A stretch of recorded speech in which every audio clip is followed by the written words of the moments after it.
Se Jesus já morreu na cruz pelos nossos pecados, por que a Igreja Católica insiste em falar de um lugar chamado purgatório?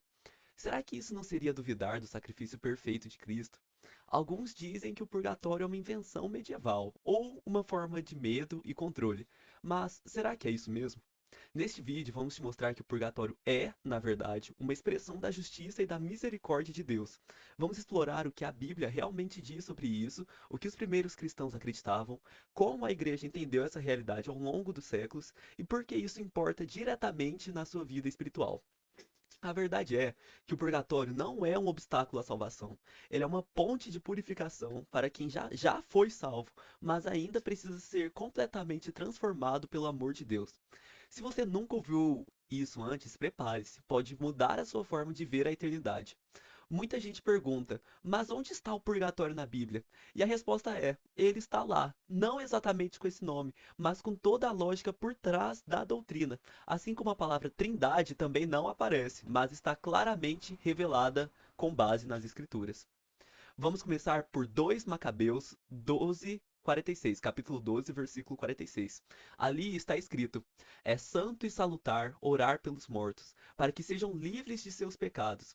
Se os mortos estão no céu, não precisam de oração. E se estão no inferno, já é tarde.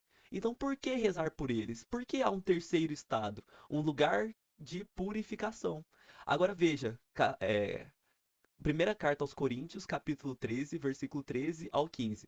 São Paulo fala que a obra de cada um será provada no fogo e diz: se a obra se queimar, sofrerá dano.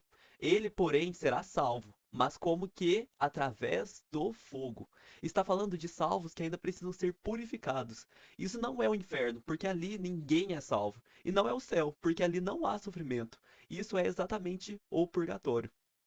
Jesus também deu pistas claras.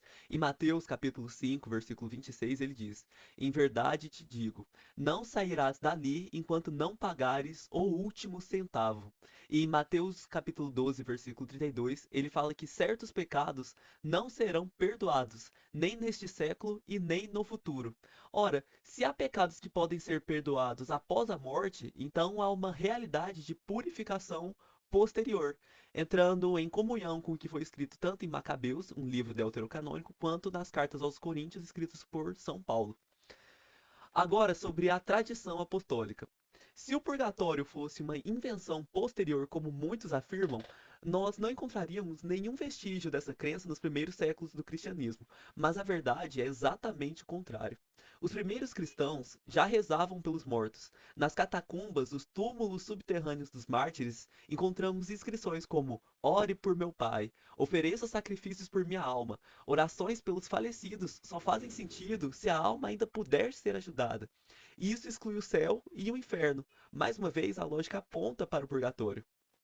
Tertuliano, um dos primeiros escritores cristãos, falava claramente sobre oferecer sacrifícios pelos mortos. São Cirilo de Jerusalém, no século IV, dizia que na missa se oferecia a Eucaristia pelos que morreram em esperança, para que recebessem misericórdia. São Gregório Magno, Papa e doutor da Igreja, narra inclusive milagres de almas libertas do purgatório, graças às orações dos fiéis. Essa crença nunca foi novidade. Ela vem da fé dos apóstolos, vivida pela igreja desde o início. É tradição viva, passada de geração em geração, confirmada pelos santos, sustentada na liturgia, reconhecida pelo magistério. Negar o purgatório é fechar os olhos para a fé dos primeiros cristãos, aqueles que estavam mais próximos de Cristo e dos apóstolos. Agora, algumas falas e controvérsias em relação à defesa dessa fé da doutrina do purgatório. Com o passar dos séculos, a doutrina do purgatório ela se manteve firme, mas no século XVI, os reformadores protestantes, como Lutero e Calvino, romperam com essa crença, rejeitaram o purgatório e, junto com ele, todo o conceito de oração pelos mortos e indulgências. Para eles, ou a salvação era instantânea, ou não era salvação. Mas ao negar o purgatório, eles abriram espaço para outra distorção, a ideia de que nada mais importa após aceitar Jesus, como se a santificação ela não fosse um processo. A igreja, então, responde com clareza no Concílio de Trento. Em 1563, ainda no século XVI, ela reafirmou com autoridade: sim, o purgatório existe. Sim, é legítimo e necessário rezar pelos que partiram. E sim, A purificação pós-morte faz parte da economia da salvação. A igreja também combateu outras ideias erradas, como a reencarnação, que contradiz a ressurreição, a ideia de uma punição eterna que não leva à purificação e o falso consolo de uma segunda chance depois da morte. A Bíblia é clara: ao homem está ordenado morrer uma só vez, e depois disso, o juízo. Escrito em Hebreus capítulo 9, versículo 27. O purgatório, ele não é um castigo cruel. Ele é a expressão da misericórdia e da perfeição de Deus. Um Deus que nos ama tanto que purifica até a última mancha antes de nos receber na sua casa, que é o paraíso. Ele quer que sejamos santos, puros, como ouro provado no fogo. O purgatório é a última etapa do amor que salva por inteiro. Mas, afinal de contas, como que o purgatório ele se relaciona com a vida cristã? Agora que entendemos o que é o purgatório, de onde ele vem e por que a igreja ensina, nós precisamos dar um passo além. O que que isso muda na nossa vida de fé? Primeiro, nos lembra que a santidade não é opcional. O céu não é para quem foi mais ou menos bom. O céu é para os santos. E se eu não busco ser santo nesta vida, vou precisar ser purificado depois, com dor e saudade de Deus. O purgatório ele é uma graça, mas também um chamado à conversão agora.